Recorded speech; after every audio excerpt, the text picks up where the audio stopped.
Hey everyone, it's Jeremy Maestas here from the NRCS.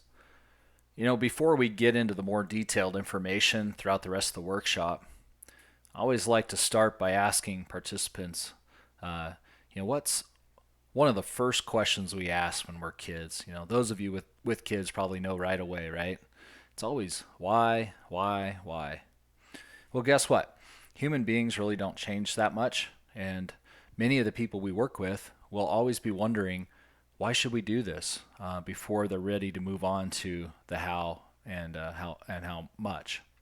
So we're going to spend some time in the first few presentations equipping you with some of the background behind this and why you might want to do it to help build that cultural will to implement this work at scales that matter.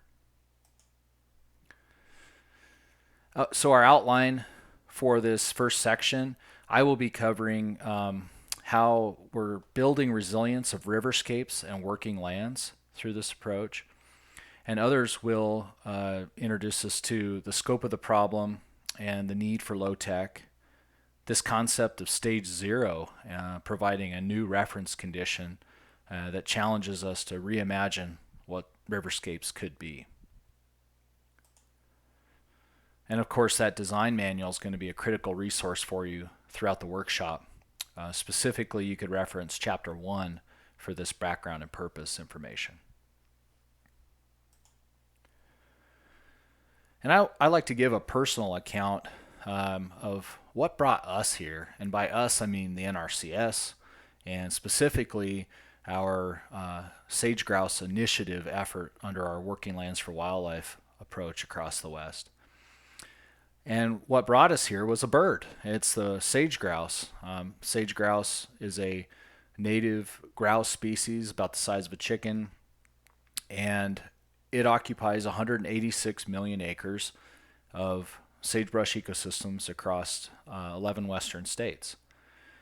And since 2010, NRCS and a host of our partners and our landowners have really rallied to help address a variety of threats to the species and its ecosystem.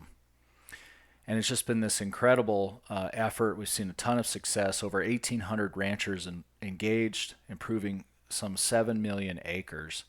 And a lot of that focus has been on the uplands, addressing a variety of issues that are impacting the health and function of our sagebrush rangelands. But more recently, we've started to take a holistic approach where we're not just focused on those uplands. We realize we have to work from the ridge tops to the valley bottoms, and specifically addressing degradation in our wet meadows and riparian areas, what we refer to as mesic habitats. And to give you a little bit more background from a critter standpoint, we take a look at their life cycle of sage grouse, and we see that this species is highly adapted to that dry sagebrush ecosystem. It nests and breeds in those sagebrush uplands, actually gains weight over winter, eating nothing but the leaves of sagebrush. But the overlap with this workshop really comes in that late summer period, what we call late brood rearing season. And the sage grouse hens, as soon as those chicks hatch, those little puffballs in June, they're on the move.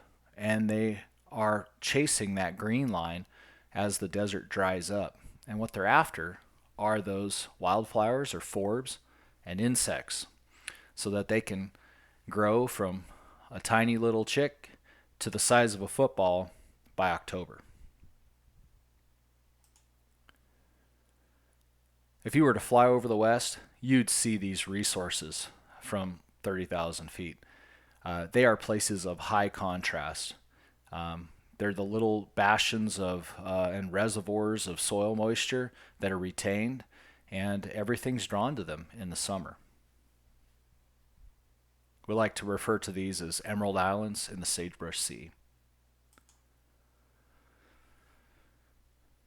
Another connection for NRCS and is this idea of back to the homestead days of where the water is on the land. And while most of the West is publicly owned, the vast majority of the water resources are actually in private ownership. And we've done some work in the Great Basin to document that. And again, it just places ranchers and private landowners and NRCS who assist them in a great position to improve this resource.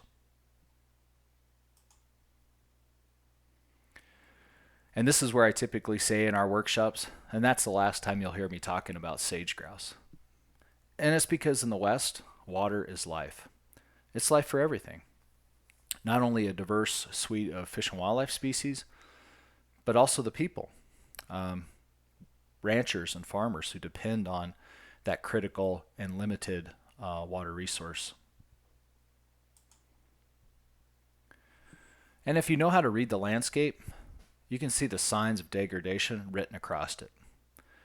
And whether that's the perennial streams that have downcut and disconnected from their floodplains, headcuts in our upper headwater meadows, or gullies in our valley bottom swales and the uplands that just held a little bit more moisture and productivity than the rest of the landscape.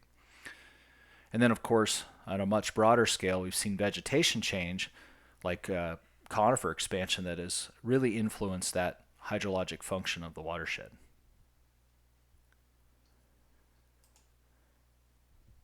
And what we're really talking about here is a broken water cycle. I like to joke that I think we probably learned most of what we needed to know by 5th grade, and then we've spent the rest of our lives forgetting it. You remember the water cycle?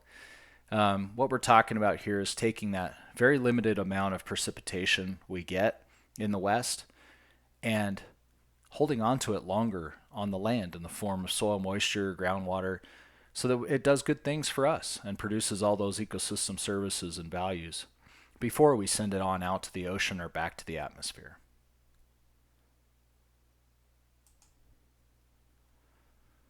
So what I'd like to instill in you here today is a shared vision of resilience that unifies us behind a common goal.